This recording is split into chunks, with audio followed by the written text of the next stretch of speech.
চাকরি বাকরির কোনো দাম নাই, আল্লাহ তাআলার কাছে ব্যবসা বাণিজ্যের কোনো দাম নাই, আল্লাহ তাআলার কাছে কোটিপতির কোনো দাম নাই। আল্লাহ তাআলার কাছে দাম হলো তাকওয়া।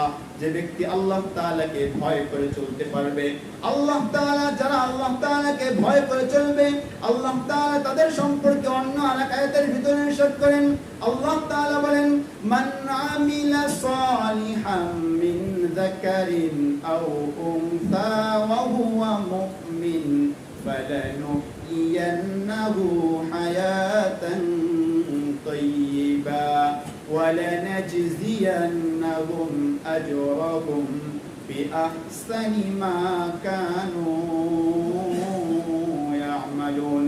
আল্লাহ তাআলা বলেন, তোমাদের মধ্য থেকে যারা মুমিন, মান আমিলা সালিহাম মিন যাকারিন আও উনসা, তোমাদের মধ্য থেকে মুমিন পুরুষ হোক অথবা মহিলা